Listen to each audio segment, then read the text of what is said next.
nós vamos estudar aqui os mandamentos de Deus e vamos fazer isso além da superfície dos mandamentos. O que eu posso chamar de superfície? Superfície são os mandamentos da maneira como eles estão registrados na Bíblia. Ali é a letra da lei, e eu como advogado sei muito bem o que é a letra da lei. Mas há muita coisa por trás dos mandamentos.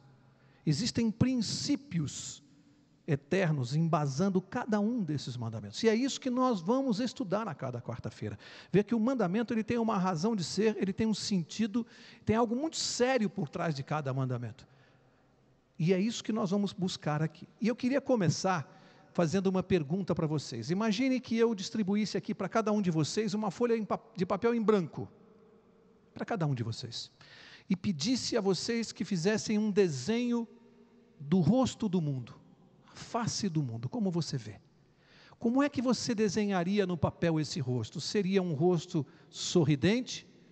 Seria um rosto temeroso, apavorado? Como você desenharia a face do mundo hoje? Como você vê? Eu vou ajudar. Há pouco tempo eu ouvi um relato, essas pessoas que moram em casas muito simples e as paredes são de madeira e você consegue ouvir o que está acontecendo na casa do vizinho. E o relato é de uma família que estava em casa assistindo televisão, ali em paz, e ouvia através da parede, na casa ao lado, um casal aos berros, aos gritos, e eles não conseguiam entender muito bem porque o casal estava gritando, só que o marido gritava muito alto, e berrava com a esposa, e dizia que ele ia ensiná-la a respeitá-lo, e de repente ouvia-se barulho, pancada, e uma criança gritando. E a criança gritava desesperadamente: papai, papai, não machuque a mamãe, por favor. Não bata na mamãe, papai. Não machuque a mamãe, por favor. Como você se sentiria se você estivesse ao lado ouvindo isso? Uma criança desesperada e ouvindo os barulhos de um homem espancando sua esposa.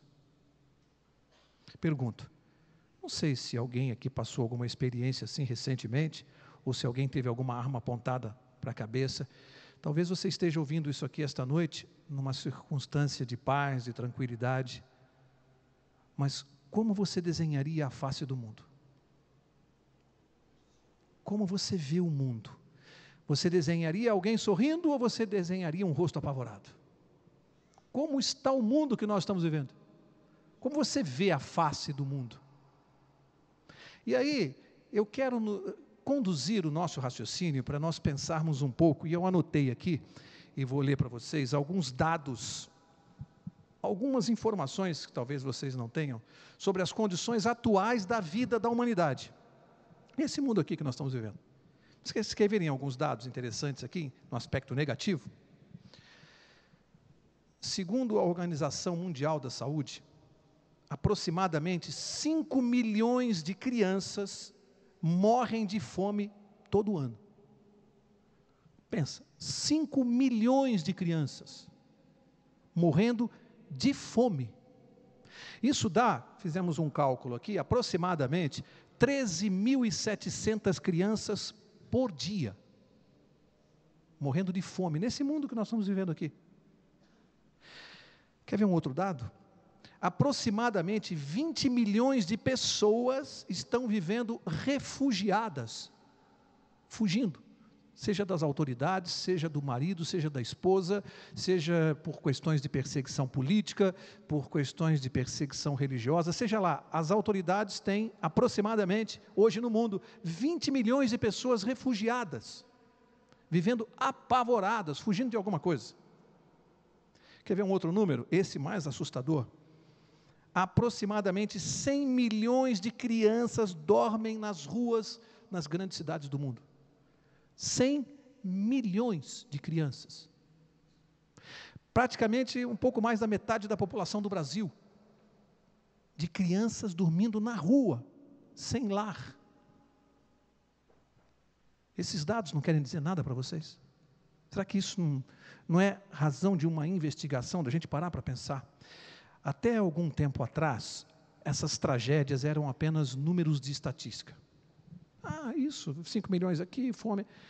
Violência, assalto, aborto, violência contra a mulher, eram estatística. Agora no nosso mundo, é raro alguém que não tenha contato direto na família, ou não conheça alguém muito próximo que tenha sido vítima de violência. Pensa aí. Quando se falava em drogas, há décadas atrás, era uma coisa tão distante para nós, né? Isso era sempre na família dos outros. Hoje é raro uma família que não tenha uma experiência com alguém relacionado com a dependência química. É raro. Pensa aí na sua vida, se você já não conhece alguém da sua família ou muito próximo. Pensa em alguém, se você já não teve na sua família alguém que tenha sido assaltado recentemente. Ou você próprio. Então, a violência hoje, as calamidades, as tragédias, elas já fazem parte da experiência pessoal de cada pessoa. Já é uma experiência pessoal, já não é estatística para nós, essa violência. Quer ver um outro dado? Assuntos como angústia existencial e depressão eram assuntos tratados em livros de filosofia ou conversa de intelectuais, até 3 décadas atrás. Pode fazer a pesquisa, eu fiz. Estes assuntos eram tratados só em níveis de filosofia ou em conversas de intelectuais.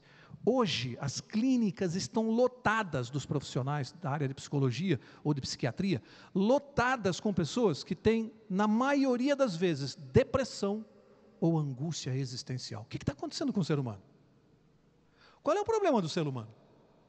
Angústia e depressão é o que está levando as pessoas para tratamento, porque depressão é doença e séria. Então eu vou reformular a pergunta, pensa aí você outra vez, como é que você desenharia a face do mundo? Sorridente, alegre ou apavorada? Como está o nosso mundo hoje? A questão é, e aqui é que a questão é interessante, é o seguinte, é que a ciência está se desenvolvendo de uma maneira galopante, numa velocidade impressionante, como nunca, nos tempos que nós estamos vivendo hoje, a ciência se desenvolve numa velocidade como nunca aconteceu nos séculos anteriores. E havia para o homem uma esperança que o desenvolvimento científico, o aumento do conhecimento, solucionasse esses problemas. Que com o avanço da ciência, o homem pudesse responder às suas principais ansiedades. E resolver o problema da miséria, da fome, do abandono, da violência. E o que acontece é que essas calamidades estão proliferando e a ciência não pode resolver. Sabem por quê? Porque nunca foi função da ciência fazer isso. Nunca, não atribua à ciência uma função que ela não tem. Se você perguntar à ciência como é que se faz para tirar uma foto lá da Lua e emitir agora, imediatamente aqui para a Terra, a ciência responde e vai fazer isso. Se você perguntar como é que se organiza o genoma humano, a ciência vai te responder. Se você perguntar como é que as endorfinas destroem as células do cérebro, a ciência vai responder. Agora, se você perguntar para a ciência como é que resolve as catástrofes da humanidade, os problemas atuais do mundo, a ciência vai dizer o seguinte: ah, meu amigo, esse assunto não é da minha área. Sabe por quê? Porque os principais problemas que o mundo vive hoje não são científicos nem tecnológicos, eles são morais. O grande problema da humanidade, ele é moral. Se fossem problemas científicos, a ciência já tinha resolvido há muito tempo. Mas ela não consegue, porque assunto moral não é da área da ciência, ela se sente impotente, tanto quanto qualquer um de nós, porque nós estamos atônitos, né? Eu não sei você, mas a gente quando olha para frente, tenta pensar no futuro, a gente não consegue imaginar nada para melhor, e a Bíblia, ela é clara nesse sentido, as coisas, elas não vão melhorar não, meu amigo. Segundo as profecias, as coisas vão piorar ainda mais, até a volta de Jesus. O mundo está numa escala descendente, e a ciência fala em evolução. Que coisa incrível, quando o mundo está em clara involução moral, espiritual, e não tem saída. Isso é profético. Vocês querem ver? A fome, ela não existe, dessa quantidade imensa de crianças que eu falei aqui, ela não existe por causa de escassez de alimento. Não é esse o problema do mundo. Não falta alimento. Para alimentar toda a população da terra, não falta.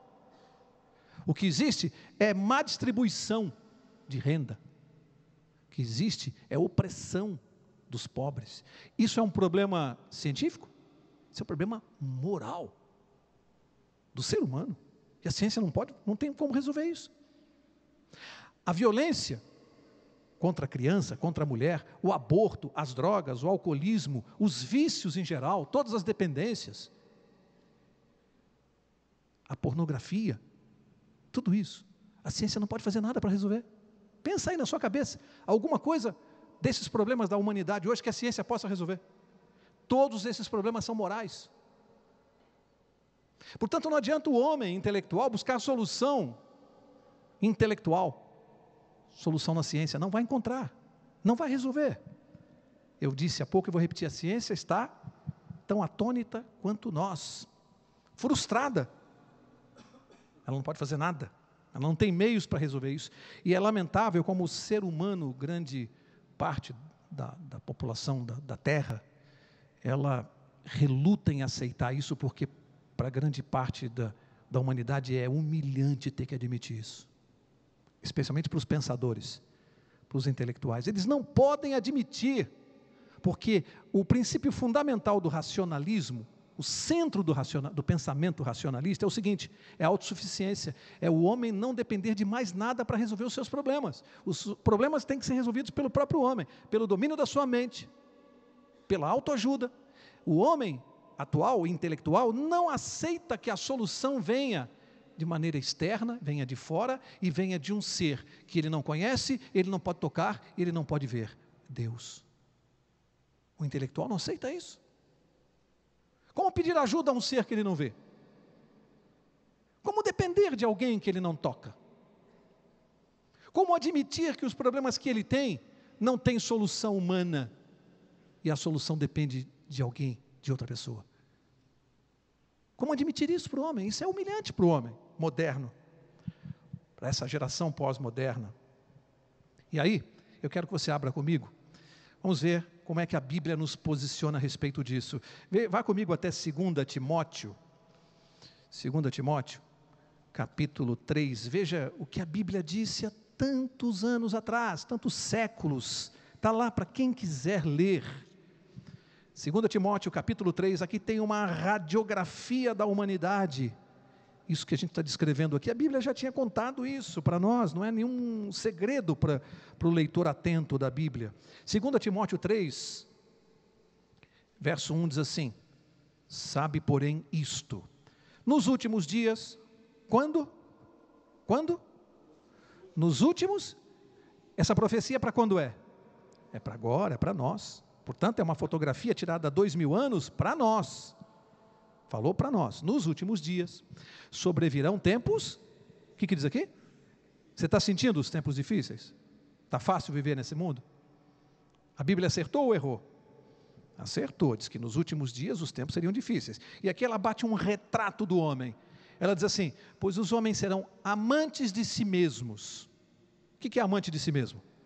Egoísta, gananciosos, presunçosos, soberbos, blasfemos, desobedientes a pais e mães. Você tem visto isso? Desobediência a pai e mãe? Ingratos, profanos, sem afeição natural, irreconciliáveis, caluniadores, sem domínio de si, cruéis, sem amor para com os bons, traidores, atrevidos, orgulhosos, mais amigos dos prazeres do que amigos de Deus, tendo aparência de piedade, mas negando-lhe o poder. Triste retrato do ser humano, batido, fotografia espiritual batida há 2000 anos atrás. A Bíblia disse, vai ser assim. E aí você lê isso aqui, liga a televisão diariamente, assiste os noticiários, e aqui está o retrato do ser humano. Exatamente assim. E o que a ciência pode fazer para mudar isso aqui? Nada. E Deus disse que seria assim. Agora, veja comigo, Romanos capítulo 1, outra declaração bíblica profética, Romanos capítulo 1. Veja como a Bíblia coloca para nós a maneira como o homem moderno iria se relacionar com Deus. E veja se você acha que essa profecia está se cumprindo. Veja o retrato do homem, do intelectual moderno. Romanos 1, olha o verso 21. O verso 21 diz assim, pois tendo conhecido a Deus, não o glorificaram como Deus, nem lhe deram graças. Antes seus raciocínios se tornaram o quê? Fúteis. Seus corações insensatos se obscureceram.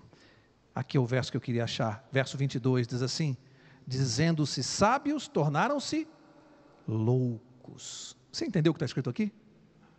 Quanto mais o homem se julga inteligente, intelectual, culto, quanto mais ele acha que ele adquire conhecimento pela leitura, pelo estudo, e nós não estamos pregando aqui contra o conhecimento, contra o estudo, lógico que não faríamos isso, mas em matéria espiritual, quanto mais o homem nega a Deus através da cultura, a Bíblia diz que ele se torna um louco. Louco. Isso é profético. E você vê hoje a profecia se cumprindo de que maneira? Nas camadas intelectuais é onde existe o maior grau de ateísmo. Pode fazer a sua pesquisa particular. Quanto mais cultura, menos o homem crê em Deus. Quanto mais leitura, menos quem crê em Deus. E alguém pode pensar, mas Mauro, o que você está pregando? Que para crer em Deus e aceitá-lo tem que ser ignorante? Não. Tem que ser sábio. Sabedoria é diferente de cultura. Cultura é uma coisa, sabedoria é outra. E os intelectuais, que ficam só no nível da sabedoria, do acúmulo de conhecimento, se tornam loucos quando começam. Eles conhecem a Deus, mas não o glorificam como Deus. Loucos. E é isso que nós estamos vendo hoje. Um mundo onde nunca se teve tanta informação e conhecimento. E um mundo que a gente olha e não acredita no que está vendo. A que ponto desceu o ser humano? A que ponto chegou o ser humano? Semana passada nos noticiários, não sei quantos viram isso, a última que eu soube, não vi, me contaram, que parece que em Goiânia, uma moça enfia a faca na barriga de uma mulher grávida e rouba o nenê. A mulher morreu e ela ficou com a criança. Você imaginou isso? Roubar o bebê de uma mulher de 9 meses. Esse é o ser humano que está aqui. Dos nossos tempos, dos tempos difíceis, dos últimos dias. Cruel, como está aqui na Bíblia. Se torna um louco. Impressionante, não é? Olha, a Bíblia já havia previsto isso. E aqui diz, eu li aqui, que os seus raciocínios se tornaram fúteis. É interessante que quando você começa a pregar o Evangelho para uma pessoa, especialmente quando ela tem um grau de cultura, veja, ou é a sabedoria de Deus e o poder do Espírito Santo atua, porque existem muitos intelectuais e pessoas cultas que, por sabedoria de Deus, aceitam Deus e o glorificam como tal. Lógico que sim. Quantas pessoas cultas você conhece que aceitam Jesus como Salvador? Existem muitas também, mas não são a maioria. Mas aquele que não aceita, ele tem um raciocínio fútil, porque ele considera que as coisas de Deus são arcaicas, são envelhecidas, elas limitam o ser humano. E aí alguns dizem assim, Mauro, Deus é um conceito infantil, atrasado. O conceito de Deus é coisa de criança. Você é um homem culto, acredita em Deus? Seus raciocínios se tornaram fúteis. Eu quero dizer para vocês uma coisa, interessante isso aqui. Se nós pudéssemos tirar uma radiografia do nosso coração humano, é fácil você entender que quando Deus nos criou, porque a sabedoria verdadeira nos ensina que nós fomos criados por Deus. Não somos resultado de uma explosão de uma ameba. Olha, precisa ter mais fé para acreditar nisso. Eu prefiro acreditar em Deus, que eu nasci de um Deus que me criou, do que acreditar na teoria da evolução. Mas quando você analisa uma foto do nosso coração, você consegue perceber que Deus colocou 3 camadas distintas no nosso coração. 3 camadas, 3 departamentos, compartimentos diferentes. O primeiro, nós podemos chamar, é aquele onde ele coloca os anseios reais, os anseios pelas coisas. Todo ser humano tem desejo por coisas, isso é natural.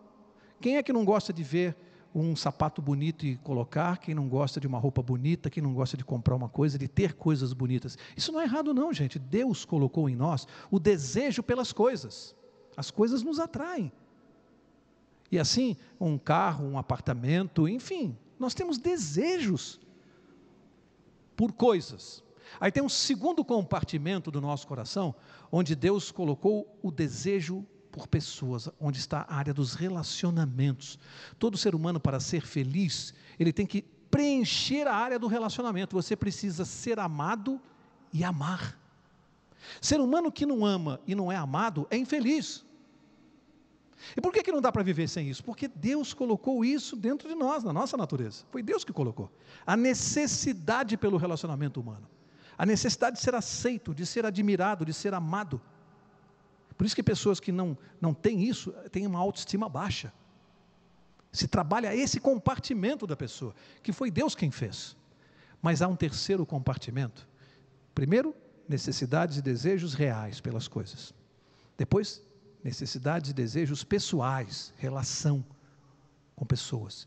Mas o terceiro compartimento, que eu vou chamar de anseios vitais, é um compartimento que Deus fez, e com a sua sabedoria, ali, o dinheiro não preenche aquele compartimento.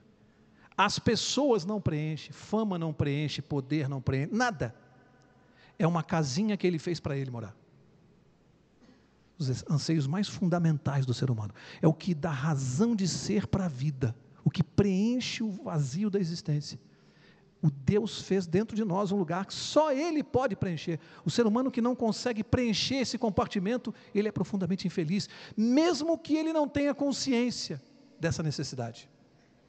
Ainda que ele não tenha consciência, ele vai entrar em depressão, ele vai ter crise existencial, porque há dentro dele um compartimento não preenchido que Deus fez para morar. Nada que você coloque naquela casinha vai resolver o problema. Como é que eu tenho certeza? Você também conhece. Você conhece gente rica, poderosa, famosa, bonita, que se suicida? O que explica isso? Aquele compartimento sem Deus. Deprime, leva à vontade de morrer, leva ao suicídio. Só Deus pode resolver aquilo. É um lugar que Ele fez para ele morar. O ser humano tem necessidade de resolver isso, ainda que ele não tenha consciência dessa necessidade. Eu tenho aqui uma ilustração que tem a ver com a vida de todos nós. Normalmente, nós dedicamos talvez a maior parte do nosso tempo, do nosso dia, grande parte das pessoas, para resolver as questões que nós vamos chamar de negócios, né? É ganhar dinheiro, conquistar coisas, comprar coisas, casar, vender, enfim, vamos chamar de negócios. Está aqui. Então as pessoas às vezes começam por aqui, desde que acordam a sua prioridade está aqui. Bom, sobrou algum tempinho, aí ele vai resolver uma outra parte importante na vida dele, que é a família. As pessoas precisam voltar para casa, ter um teto, ter quem goste da gente, quem cuide da gente quando a gente tem necessidade de carinho, de colo. A família é fundamental na vida de uma pessoa que não tem família, ela é infeliz. Deus criou a família é uma instituição divina, através do casamento. E aí, o tempo que sobra, então, essa pessoa dedica à família. Aí, se sobrar algum tempinho, aí alguns se preocupam com a vida espiritual e com Deus. Não são todos, mas alguns, aí vem e fala assim, bom, agora eu preciso colocar Deus na minha vida. Aí ele vai, quando ele coloca Deus na vida dele, desmoronou, sabe por quê? Porque o alicerce está errado, começou pelo lado errado. O que Deus quer ensinar para nós é que assim, na vida de todos nós, eu tenho que começar preenchendo esse lado aqui da minha vida. Deus, o tempo de qualidade que eu tenho que reservar para Deus diariamente, para um relacionamento com Ele. Esse tem que ser o alicerce, através dos princípios morais que vão nortear a minha vida. Tudo que eu for fazer, seja a área de negócios, seja na família, eu tenho que ter um alicerce, uma base de valores e princípios. Um alicerce, você constrói um prédio pelo alicerce, ou você começa construindo o térreo. O edifício só fica em pé, só para em pé se você construir o alicerce. A pessoa que não tem esse alicerce na vida, ela não tem nada. Quando você tem esse alicerce, aí depois você vai cuidar de outra coisa que tem muito valor para nós, que é a nossa família. E também você tem que cuidar dos negócios. E aí você vê uma vida equilibrada que não desmorona. É simples. Quando você olha para a vida de um cristão autêntico, você vai ver a vida dele assim, organizada, em pé. Agora você olha para pessoas com a vida desmoronada, você vai ver por quê? A base está errada. O alicerce está errado. Nós temos que dedicar mais tempo para o alicerce na nossa vida. É isso que nós estamos fazendo. É isso que essa série aqui se propõe. Fazer com que nós meditemos, conforme foi feita aqui. O pastor mencionou muito bem na introdução. Devemos meditar dia e noite na lei do Senhor. Porque é o alicerce da nossa vida. Olha, interessante, até agora eu falei do problema. Agora, para começar a encerrar, vou falar da solução. Porque eu não vim aqui só para apresentar problema. Agora vamos falar da solução, segunda parte.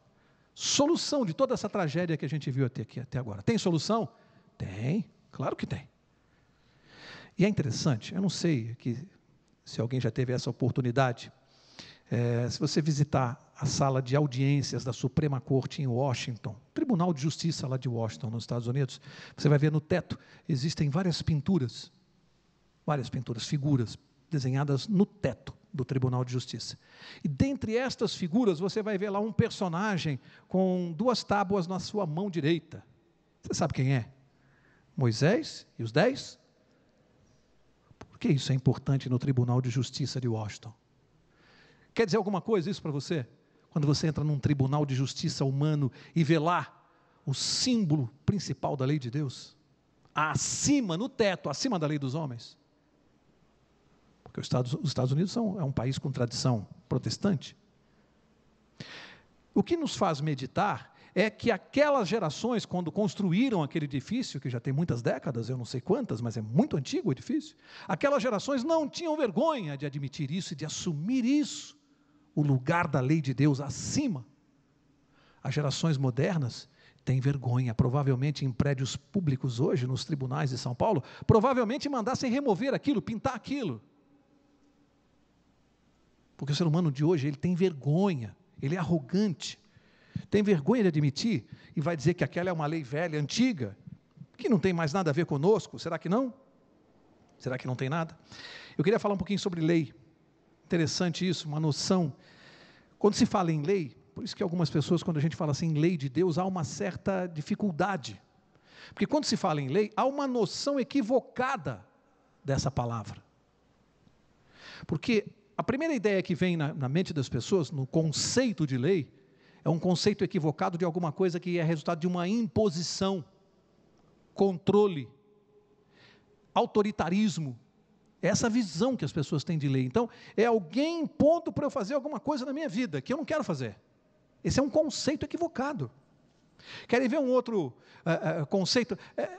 Relacionam, quando se fala na lei de Deus, bom, mas vem de uma autoridade superior que tem poder para impor regras. E eu não quero ninguém impondo regras para a minha vida. Na minha vida, eu imponho as regras. Muita gente que pensa assim. Ou então aquele conceito que vem emprestado lá dos gregos, que é o conceito da lei relativa. Né? O que é isso? A lei, ela tem uma validade relativa, porque, segundo os gregos pensavam assim, a lei dependia muito dos costumes. E isso veio até hoje para a nossa cultura moderna, porque assim, no Brasil, por exemplo, as mulheres podem andar vestidas do jeito que quiserem, mas quando você vê aí na novela, nos países muçulmanos, lá é lei que a mulher tem que esconder o corpo. Isso é costume. Então, tem algumas coisas que valem no Brasil, não valem, por exemplo, na África. Então, tem gente que acha que lei tem um conceito relativo, ou seja, isso que os cristãos fazem já não se faz mais, porque os costumes de hoje mudaram. Percebem como esse conceito afeta o raciocínio das pessoas? Valia no passado, mas não vale mais para mim. Por que isso afeta? Afeta porque alguns dizem assim, virgindade? Ah, isso aí era coisa lá, naquele tempo lá de trás. Hoje em dia não existe mais isso, Mauro. Virgindade hoje para os jovens? Não. Antes de casar, o jovem tem que fazer o test drive. Costumes mudaram. Isso é coisa antiga. Esse conceito vem emprestado dos gregos. A relatividade da lei, atrelada a costumes. E o que acontece? E o que isso nos afeta? É que muitos creem em Deus, mas isso não afeta a sua vida. Se você for fazer uma pesquisa na Praça da Sé e perguntar, talvez 90% das pessoas que você entrevistar e fizer a pergunta, você crê em Deus? Eu acho que mais de 90% das pessoas vão responder que sim. Você não acredita nisso? Você crê em Deus? Eu acho que mais de 90% vai dizer, eu creio. Mais. E por que o mundo está assim? Porque as pessoas creem em Deus, mas isso não afeta as suas vidas. Não muda nada. Olha o perigo. Quando crer em Deus, deveria modificar a vida das pessoas. Devia nos tornar pessoas melhores. E aí chegamos onde eu queria chegar. É o conceito bíblico de lei, que isso é que faz diferença. O conceito bíblico. Até agora nós vimos uma noção equivocada. Mas quando você vai à Bíblia, você vai encontrar uma palavra hebraica para traduzir lei. Alguém sabe que palavra é essa? Que aparece lá? Torá. A Torá é a lei. Só que quando você vai ver o que significa a tradução da palavra Torá, você sabe como é traduzido Torá? Qual é a verdadeira tradução da Torá? A Torá quer dizer instruções, orientações, é isso que Torá quer dizer. Portanto, quando o israelita lê aquilo, ou lia, ele lia assim, as instruções de Deus, as orientações de Deus, mudam o enfoque? Perde aquela pecha de autoritarismo? Na verdade, o que a Bíblia fala são instruções de Deus, isso é que é a lei de Deus. São as suas instruções, as suas orientações para nós. E por que é importante isso? Por quê? Você quando compra um aparelho, vamos imaginar que você vai comprar ali uma TV de plasma. Chega em casa, você vai ligar a TV, antes, as pessoas que são conscientes têm que fazer o quê? Ler o manual de instruções, para você evitar de fazer uma ligação errada e queimar o aparelho. Aí você vai lá, o fabricante, aquele que construiu o aparelho, ele vai dizer assim, olha, você tem que mudar a chave. Os atuais são modernos, eles já fazem automaticamente a mudança da rede elétrica, né, 120 ou 210. Os antigos você tinha que mudar a chave, porque se você ligar um aparelho 110 numa tomada 220, você vai queimar um aparelho, ou vice-versa. Aí diz assim, você tem que conectar os cabos no aparelho para funcionar, o seu DVD, conectar os cabos. Aí diz assim, você tem que conectar a antena para vir a imagem. Você não pode deixar cair água dentro do aparelho. E por fim, diz assim, não esqueça de ligar o aparelho na tomada, né? Para ele funcionar. Agora imagine o seguinte, eu compro a TV e digo assim, não admito que ninguém mande nem me imponha regras. Eu comprei a TV, ela é minha, eu faço o que eu quiser com ela. Aí você põe lá a TV em cima da mesa, você não liga cabo nenhum, não liga a antena, e dá uns tapas nela e fala assim, vem imagem, vem. Funciona? Vai funcionar? Por que não funciona? Porque quem construiu disse como é que tem que funcionar. Quando Deus nos criou, Ele tem um manual de instruções, que é esse aqui. A sua lei, as suas instruções, as suas orientações, é para dizer como é que nós vamos funcionar melhor. Então Ele diz assim, faz isso, faz aquilo, não usa álcool. É a mesma coisa que dizer, não joga água dentro da televisão, não põe álcool no seu estômago, não fuma. Você consegue entender que é tão simples isso? Deus dizendo como funciona melhor. Agora, se você fumar, desobedecer leis de alimentação e leis morais, não venha culpar Deus por aquilo que está acontecendo na tua vida, pelo seu mau funcionamento. Não culpe a Deus. Deus lá de cima está dizendo assim, você quer ser feliz? Alguém aqui responderia que não? Se Deus perguntar, quer ser feliz? O que a gente responde? Quero. Ele vai dizer assim, então siga as instruções. Lê o manual. Quer ser feliz? Siga as instruções. O que nós vamos fazer toda quarta-feira? Ler o manual. Seguir as instruções para sermos mais felizes. Dá tempo ainda? Se alguém está infeliz hoje, dá tempo ainda de ser feliz? Dá tempo, o manual vai resolver. Siga as instruções, é isso que Deus está dizendo, e o ser humano parece que não consegue entender isso. Agora, para encerrar, vamos para o Salmo 1, e nele nós temos que tirar uma lição muito importante para a nossa vida. Salmo 1, para começar a encerrar aqui. Salmo 1, eu quero ler do verso 1 ao 3. Salmo de 1 a 3. Qual o objetivo, dessas instruções de Deus? Qual o objetivo da lei de Deus para nós? Já que hoje em dia se questiona tanto se nós devemos guardá-la ou não. Mas antes de responder se devemos ou não, vamos ver o objetivo dela. E aí você decide se você deve guardar ou não. Vamos ver qual foi o objetivo? O Salmo 1 dá pelo menos 2 objetivos fundamentais. Pelo menos 2, tem mais. Mas 2 fundamentais, diz assim, bem-aventurado o homem para aqui. O que é bem-aventurado? Feliz.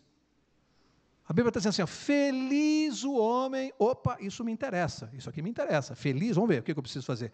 Feliz o homem que não anda segundo o conselho dos ímpios, nem se detém no caminho dos pecadores, nem se assenta na roda dos escarnecedores. Antes tem o seu prazer no quê?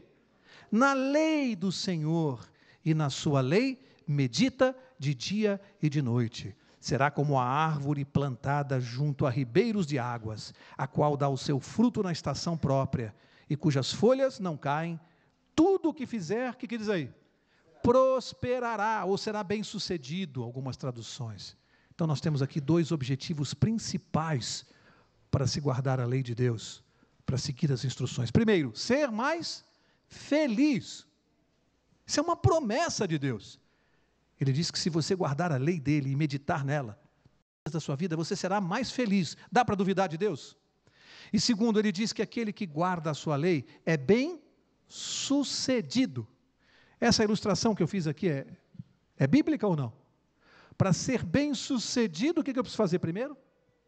Deus. Observar as suas instruções, guardar a sua lei, ter um relacionamento com Ele. É uma promessa. Você quer ser feliz?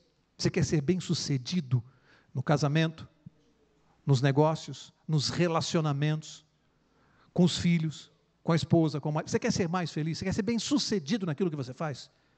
Guarde a lei de Deus. Siga as instruções. E aqui, eu ouvi há pouco tempo uma história aqui muito interessante.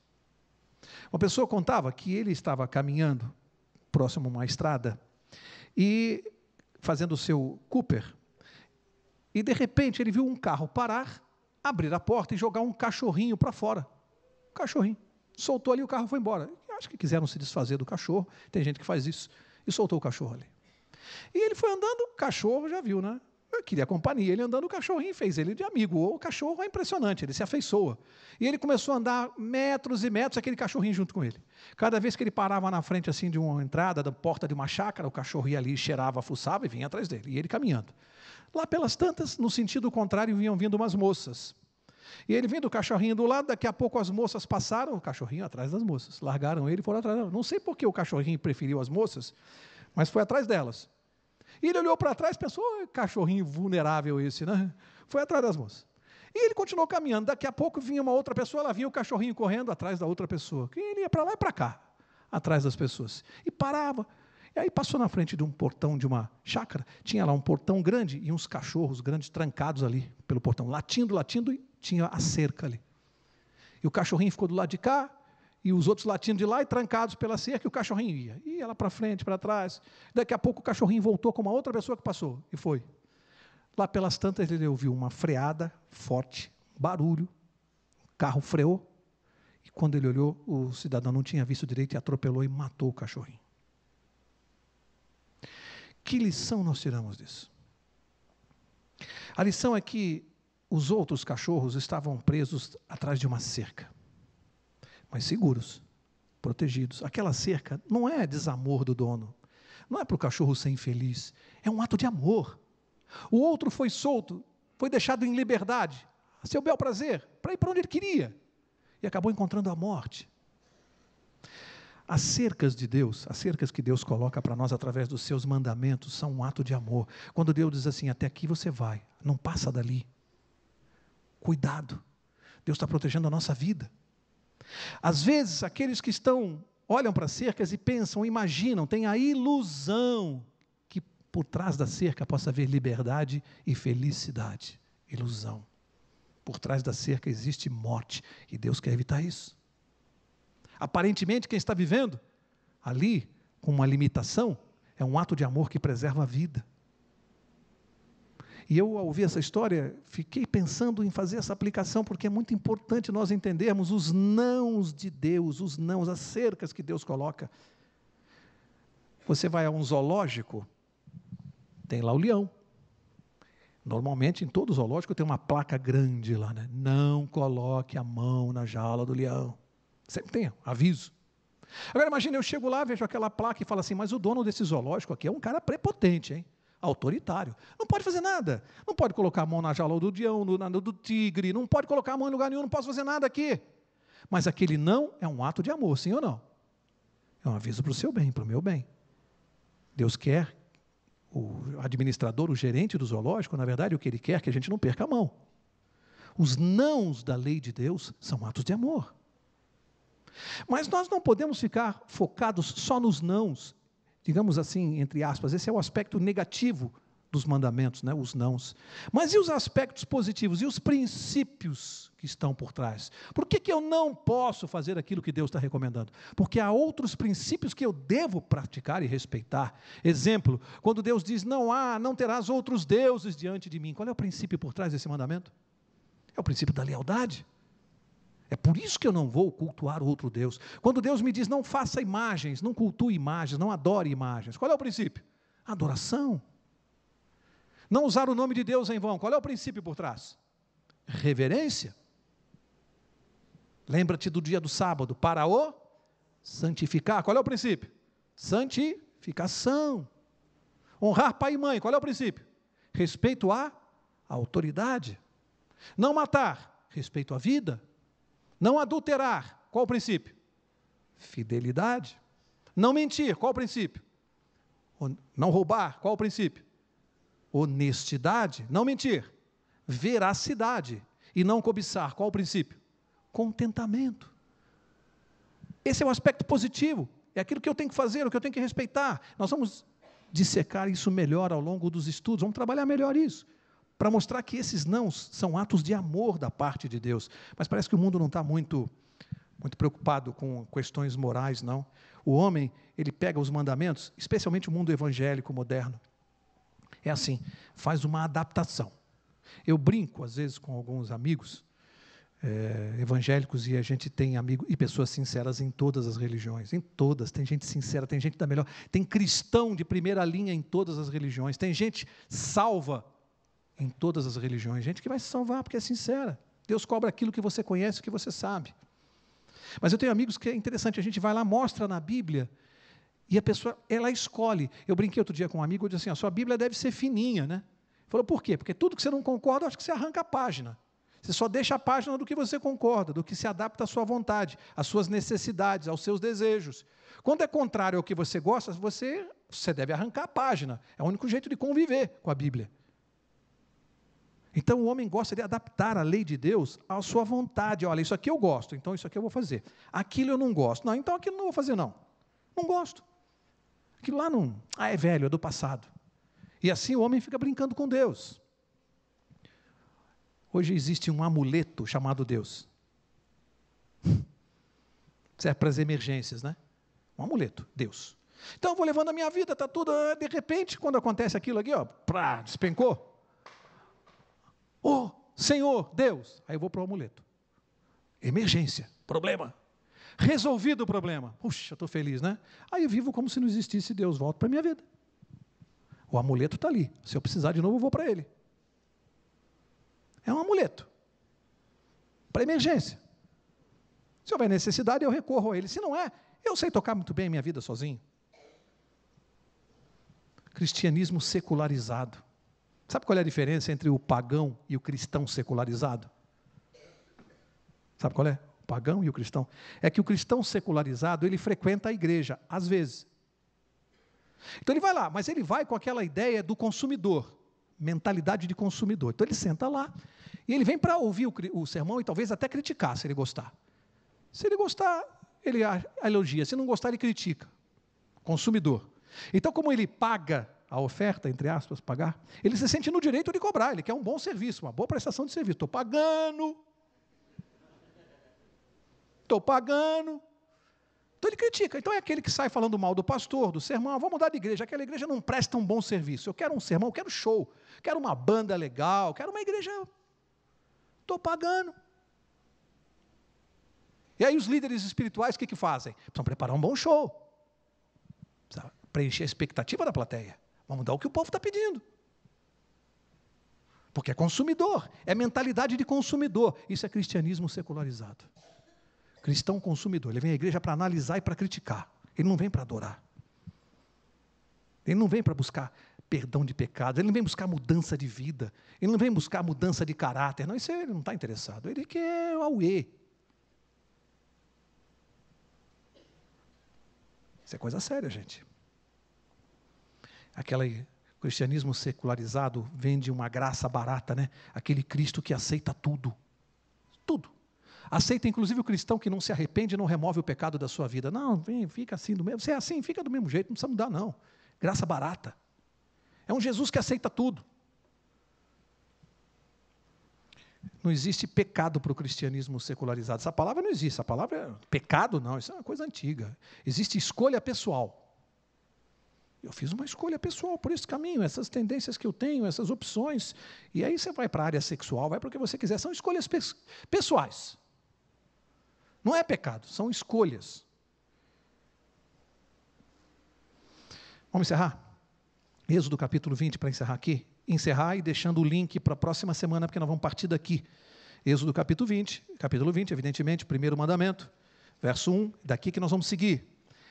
Então, vamos seguir Êxodo capítulo 20, vamos terminar onde nós vamos seguir a semana que vem.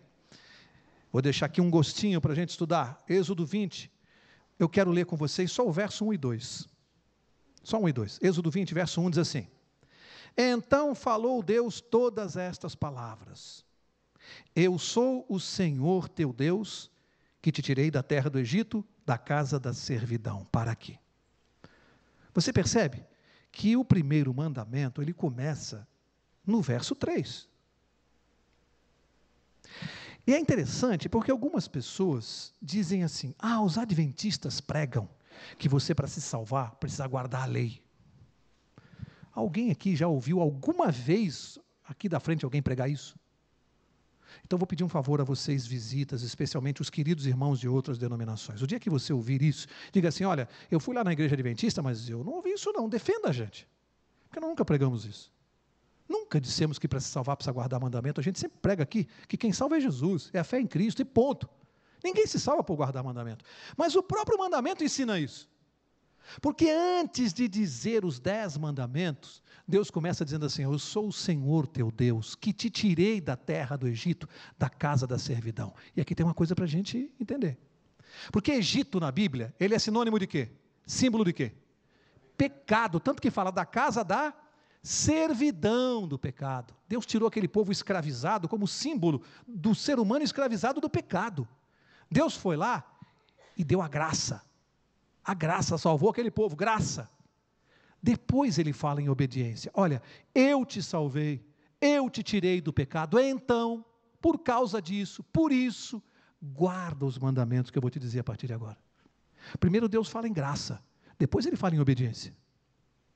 Aqui não disse assim, Deus não falou assim, não é uma graça condicional. Ele não chegou e disse assim: olha, se vocês guardarem estes mandamentos aqui, olha, não terás outros deuses diante de mim, não faça. Ele não disse assim: se vocês fizerem isso, eu vou tirá-los da casa da servidão. É assim que está escrito aqui? Ele condicionou? Ele mandou alguém guardar a lei para se salvar? Não. Deus primeiro deu a graça, a salvação.